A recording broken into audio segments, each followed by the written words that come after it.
C'est laborieuse cette première moitié de saison, hein, je le pense sincèrement.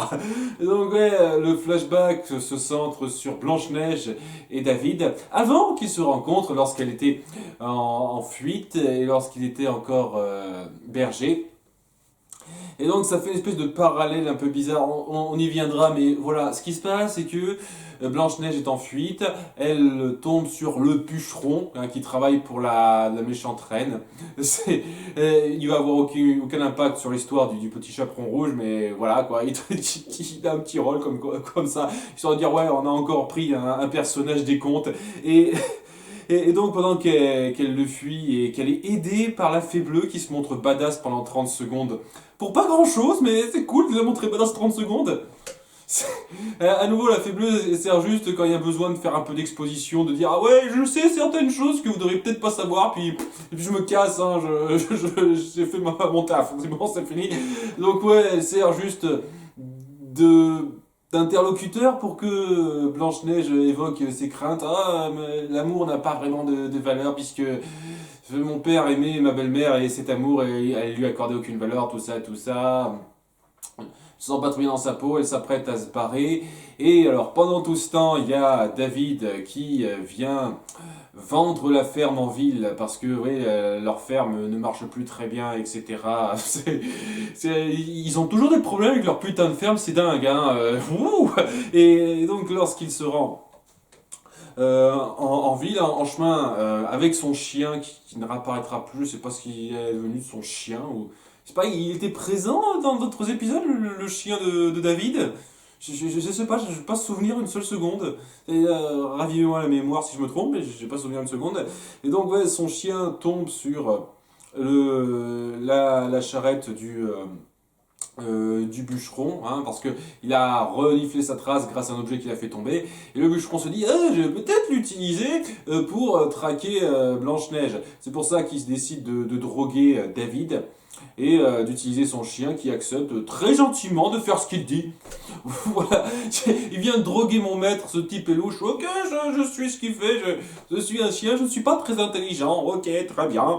Et donc il arrive à retracer Blanche-Neige qui se fait capturer et enfermer dans son espèce de petite, de mini prison en bois ambulante. Il y a le prince charmant, enfin le futur prince charmant qui se réveille et qui tombe sur cette cabane-là et qui essaye de libérer Blanche-Neige avec une pierre. Mais c'est là que le bûcheron apparaît et se bat contre lui. En lançant sa hache, il fait un trou dans la porte qui permet à Blanche-Neige à un moment donné de lui agripper le poignet et à David de saisir une occasion pour l'embrocher. Hein, tueur depuis un petit moment, David, hein, ce que je vois. Et donc voilà, ça a l'air de bien se passer, mais Blanche-Neige se dit ouais, je pense que ce serait pas mal que tu me vois pas parce que j'ai des ennemis haut placés. Si tu vois mon visage, ça voudrait dire que tu seras considéré comme leur ennemi. Ouais, ok, un peu forcé ce truc-là. Et puis sans vouloir être vexant, vous parlez pendant 2 bonnes minutes. À ce moment-là, quand vous vous revoyez plus tard, vous ne reconnaissez pas vos voix. C'est dingue. Ça fait partie des trucs. Dans beaucoup de séries, américaine où il y a des gens qui parlent dans l'ombre et on fait genre waouh, qui c'est ce type, on voit pas du tout et tout et tout, et quand ils apparaissent c'est censé être une super grande révélation, mais je sais qui c'est, je reconnais la voix, mec. Ça va. C'est quoi ce truc? Donc ouais, là ils sont pas censés s'être déjà rencontrés avant le moment où elle attaquera sa carriole, donc ouais, ils essayent de faire ça, et donc ça crée cette espèce de première rencontre un peu jolie, comme quoi ils étaient destinés avant même le moment où ils pensent qu'ils se sont rencontrés, où elle décide de lui donner le peu d'argent qu'elle avait économisé pour se barrer, pour pouvoir faire en sorte qu'il rachète sa ferme. Moment où il se touche les mains, et puis alors c'est un rôle important dans l'histoire. Au moment où il se touche les mains, une première rencontre d'amour véritable, tout ça, tellement forte que ça fait pousser une espèce d'arbuste magique. Je sais plus exactement comment ça s'appelle, c'est un petit peu important pour cet épisode et seulement pour cet épisode, j'ai l'impression, qui est né de l'amour véritable, tout ça. Voilà, Et c'est là que ça se termine, quoi. Ils se quittent là, et ça a été leur toute première rencontre, en fait. Redcon un peu forcé, je le cache pas. Très forcé, mais je vais pas nier que c'était plutôt joli. C'était plutôt joli le moment où ils se parlent, où il y a cette espèce de début de connaissance qui se crée. C'était plutôt joli à ce niveau-là, sur le principe que ça revienne sur certains points, c'était intéressant. Ça passait sans plus, quoi. C'est grâce au moment joli et la petite alchimie qu'ils ont créée entre David et Blanche-Neige que j'ai réussi à apprécier ce flashback, mais sinon c'est très inutile. Et c'est histoire de tirer sur la corde un petit peu, parce que voilà, ces personnages, il n'y a plus rien à raconter sur eux. Techniquement, ok, je vais revenir là-dessus. Il y a peut-être moyen de revenir sur le passé que David a eu avec son père et que ça puisse jouer un rôle par rapport à la résolution autour du moment où il découvrira comment son père est mort. Ça pourrait être intéressant, ça. Mais voilà, en dehors de ça, il n'y a plus rien d'intéressant à raconter sur eux. Je le pense sincèrement. Et donc, ouais, vous avez réussi à créer un truc un petit peu joli, mais ça n'a pas de grand impact, quoi. C'est histoire de trouver une excuse, ouais, pour cette espèce d'arbuste à la con dont on va parler dans pas très longtemps, sachant que ouais, techniquement ça apporte pas grand chose quand on s'y penche. Mais voilà, donc l'histoire principale dans notre présent, ça tourne autour du fait que Blanche-Neige est donc dans le collimateur de la méchante reine, à nouveau, qui veut lui prendre son cœur. Ça va être un peu plus complexe, parce que voilà, elle partage son cœur avec David maintenant, et donc elle vient la voir dans son sommeil, parce qu'elle a un sort pour faire ça. Ok, je n'ai pas souvenir que ça a été fait avant, mais il n'y a pas un problème, ça, c'est pas un problème. Et il y a un moment assez fort où la méchante reine laisse fulminer toute sa rancœur envers elle en lui parlant d'un jour où elle pensait être super heureuse, et où elle a eu encore plus que ce qu'elle voulait et tout, et où elle se dit que quand elle lui arrachera le cœur et qu'elle pourra mettre fin à sa vie et à celle de son chéri en même temps, ben ce sera un jour parfait pour elle, parce qu'elle pourra avoir ce qu'elle veut et plus en bonus. Donc voilà, c'était très bien amené dans le texte. J'avoue que c'était un moment assez fort de tension entre ces deux-là. Il y a Blanche-Neige qui dit quand même, bon, on est peut-être un petit peu con dans cette saison, mais pas tant que ça, puisque Regina a quand même prévu le coup en protégeant nos cœurs par un sort magique, et tu peux pas nous les prendre comme ça. Ok, c'est bien, c'est déjà un petit truc, hein. Vous auriez pu faire beaucoup plus que ça, je y reviendrai, mais c'est déjà un petit truc, c'est bien.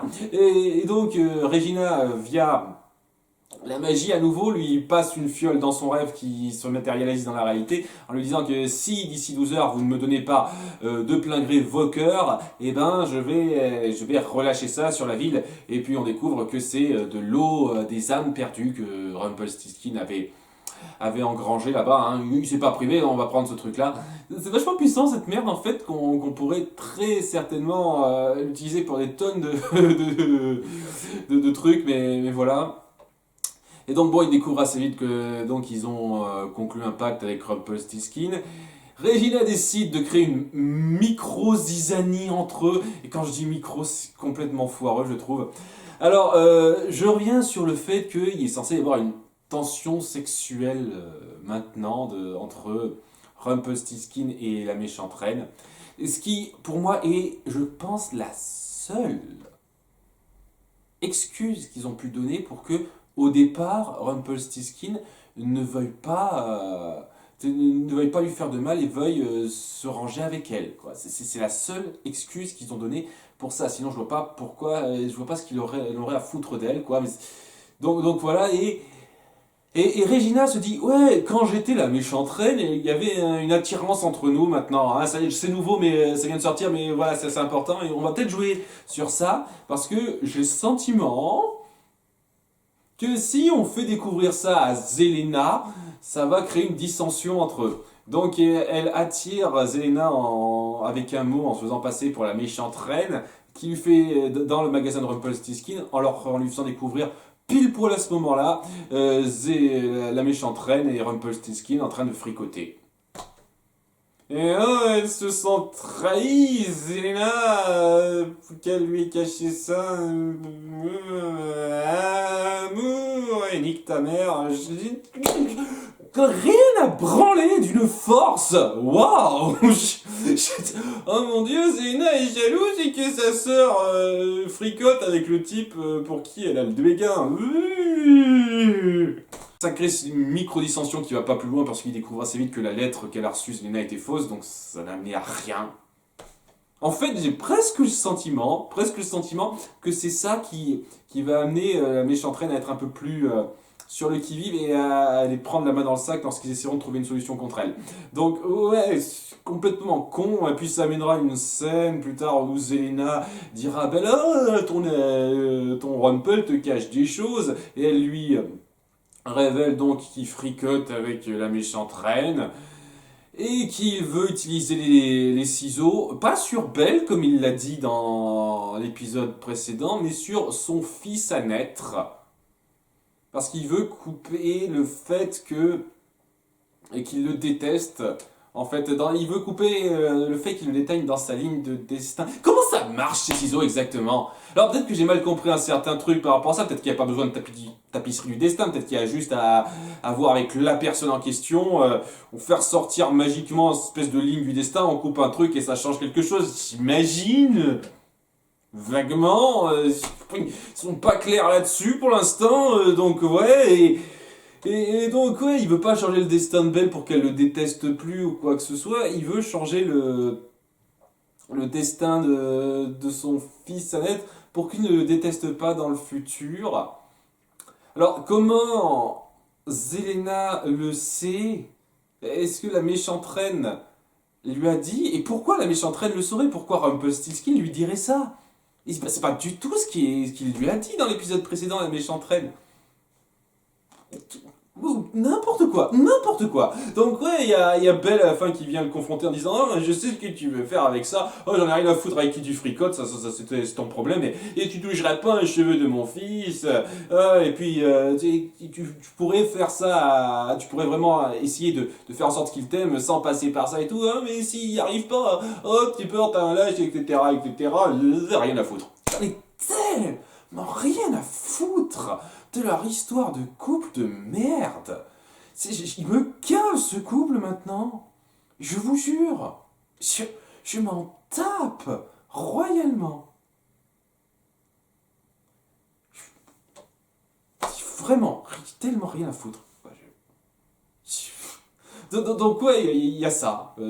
J'imagine que ça jouera un petit rôle pour plus tard, notamment par rapport au fait que Rumpel en veut à Zelena pour avoir dévoilé le secret qu'elle aurait jamais dû savoir logiquement, mais elle le sait, donc bon, voilà. Le petit détail de merde dont j'en ai rien à foutre, quoi. Dans la réalité, tout le monde se demande, alors qu'est-ce qu'on va faire pour contrer Regina, la méchante sorcière?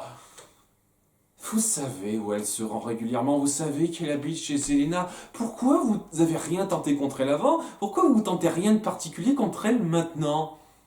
Non mais sérieusement, comme s'il n'y avait rien à faire contre elle.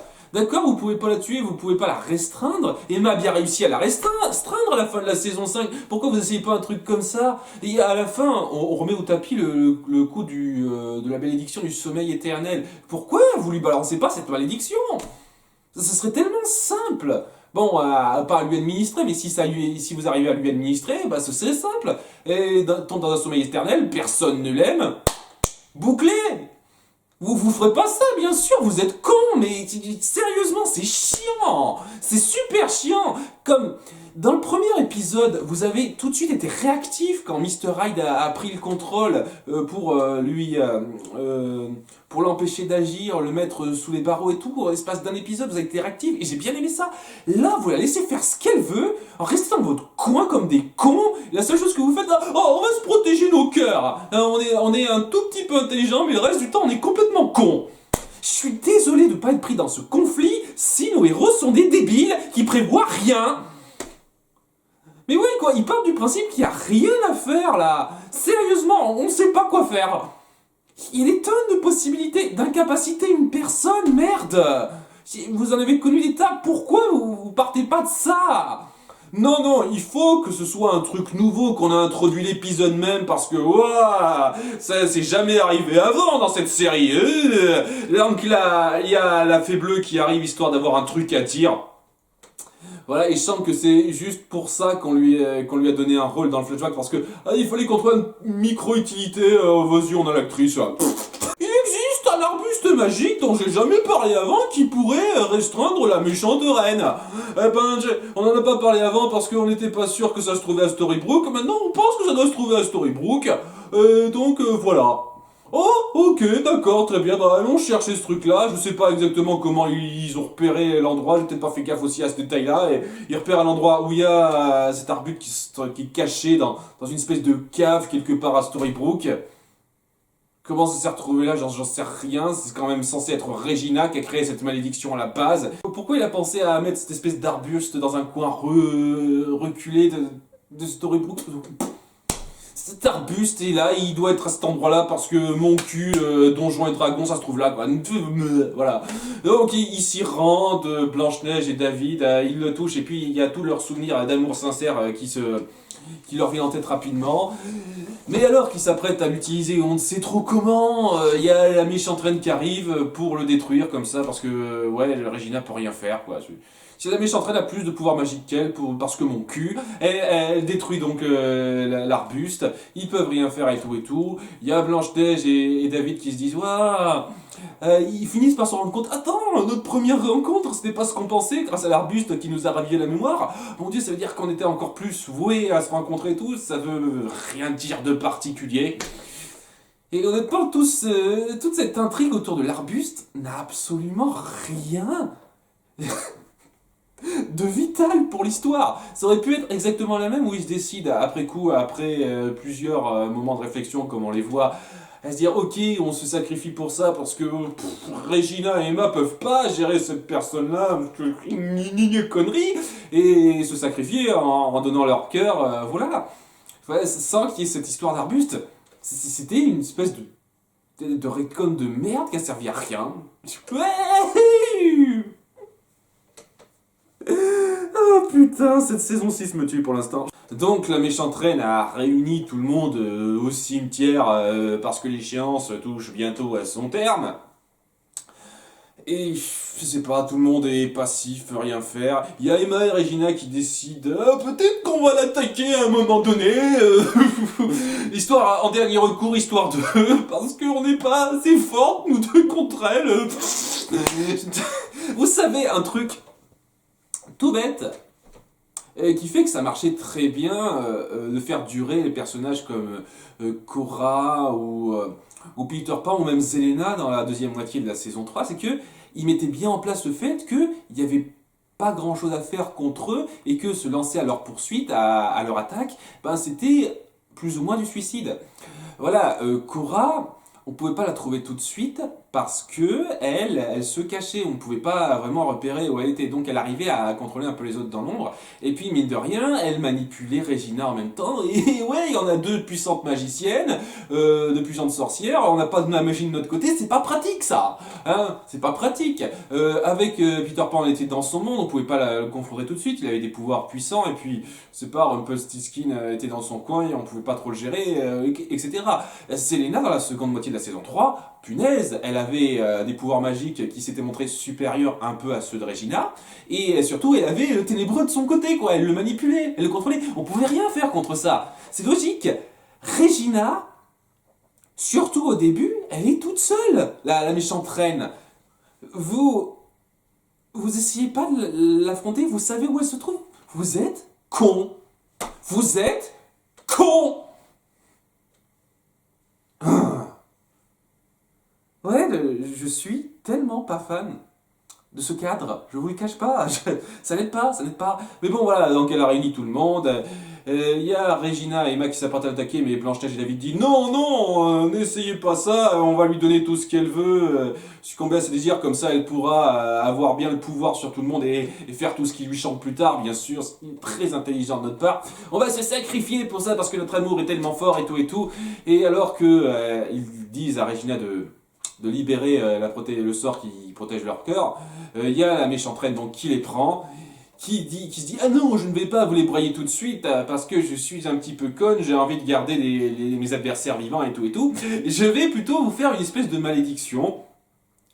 un peu particulière. C'est-à-dire, elle jette le sort de sommeil éternel par les mains, maintenant. C'est plus une potion qu'on crée quelque part, c'est par les mains, tu vois, mais sommeil éternel. Non mais c'est ce qu'il paraît quoi, elle fait rien d'autre à part tenir les morceaux de cœur dans sa main quoi, Ils n'arrivaient pas à être consistants avec ce sort du début à la fin, c'est dingue hein. Et donc elle remet les demi-cœurs à leur place, ça endort via la malédiction du sommeil éternel Blanche-Neige, qu'elle met dans un certain coin. David se rue à leur appartement pour voir s'y allier, puis elle va dans les bois là où ils se sont embrassés pour la première fois. C'est là qu'elle se trouve, dans le même cercueil, hein, histoire d'être ironique, hein, où tu te souviens de la première fois. Voilà, bah, mais bon, ça colle au personnage, la méchante reine, ok, ça va, ça. Et donc, il la libère avec un baiser d'amour sincère, mais voilà, twist, en réveillant Blanche-Neige, ça met cette fois le prince charmant dans le sommeil éternel. En fait, aucun des deux ne peut être réveillé en même temps que l'autre. Donc c'est ce qu'elle veut faire en fait, la méchante reine, une nouvelle façon de s'en prendre à Blanche-Neige, lui faisant subir un peu le même sort qu'elle, de ne pas pouvoir être avec la personne qu'elle aime. Bon, je vois pas pourquoi elle aurait pas juste pu écraser le demi-cœur de David et le tuer, comme ça aurait été la même chose, mais bon, hein, on pouvait pas tuer l'acteur comme ça, hein, c'est un personnage récurrent important, quoi. Hein. Donc, ouais. Mais bon, sans parler de ça et sans prendre en compte le fait que ça a été vachement forcé et très mal amené, j'aime beaucoup le concept. Ouais, j'aime beaucoup ce concept de fin où ils peuvent pas être l'un avec l'autre parce que en partageant un cœur maintenant, en réveillant l'un de la malédiction du sommeil éternel, il y a l'autre qui sera touché et tout quoi. C'est une malédiction très particulière qui reprend le principe de la malédiction du sommeil éternel avec un rebondissement, une torsion très très intéressante. J'aime bien ça, j'aime bien cette nouvelle situation autour d'eux. C'était plutôt bien pensé sur le principe. Voilà, c'est le principe parce que c'est amené avec le cul. Waouh je suis désolé pour ceux qui aiment cette première moitié de saison 6, mais c'est très, très mal parti. Ouais, tout ce que je peux espérer, c'est qu'à bout d'un moment, ça arrête de faire des conneries et que ça instaure bien ce que ça veut faire. Et depuis 4 épisodes maintenant, ça instaure les choses avec le cul. Purée, je suis tellement pas dedans. Tellement pas dedans. Il faut bien mettre en avant votre narration. Je veux dire, un truc par rapport à Taram et Chaudron Magique, je déteste ce film, mais si on prend l'histoire de base, mais vraiment de base, par rapport à un type, un garçon qui se voit devenir héros du jour au lendemain et qui va devoir, au fil des épreuves, se battre contre le méchant sorcier et sortir avec la belle. Bon, c'est classique, mais en termes d'histoire de base, ça peut très bien marcher. C'est juste que c'est narré n'importe comment, des choses sont amenées avec le cul, super mal fait, la narration est à chier. C'est ça qui fait que cette histoire de base, qui peut être pas mal en soi, est nulle. L'histoire de base, là, c'est-à-dire le fait que la méchante reine veut se venger de Blanche-Neige en amenant cette malédiction très tordue autour de ces deux-là, et ben c'est très intéressant, c'est super mal amené, les gens réagissent n'importe comment, rien que la situation qui fait que la méchante reine doit être une menace dont on peut pas se débarrasser tout de suite, c'est super mal géré. Et donc je veux pas être pris dedans là. Je veux vraiment pas être pris dedans.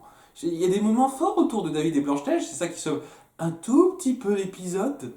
Voilà, c'est ça que j'aime bien, c'est-à-dire cette espèce de lien qu'ils ont créé, fait que les deux acteurs, étant donné qu'ils sont ensemble, voilà, dans la vraie vie, ils le font très bien passer, le fait qu'ils sont amoureux, qu'ils sont un peu des âmes sœurs, et donc ça fait super bien ça, quoi, les deux acteurs le font très bien passer, ça aide beaucoup à un tout petit peu apprécier l'épisode à certains moments, mais je veux dire, tout est tellement foireux dans, dans la façon dont c'est géré, dans la façon dont c'est amené, que je peux pas vraiment trouver que c'est un épisode réussi, quoi.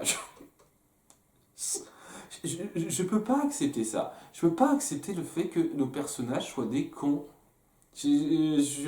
Surtout dans une série, en plus, qui se veut sérieuse. quand nos héros agissent comme des idiots, je peux pas, quoi. Je peux pas. Donc non, j'aime pas.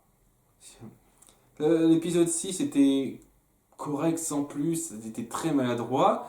Là, il est plus que maladroit, il est insultant dans sa façon de mettre les choses en place, quoi. Et non. Waouh!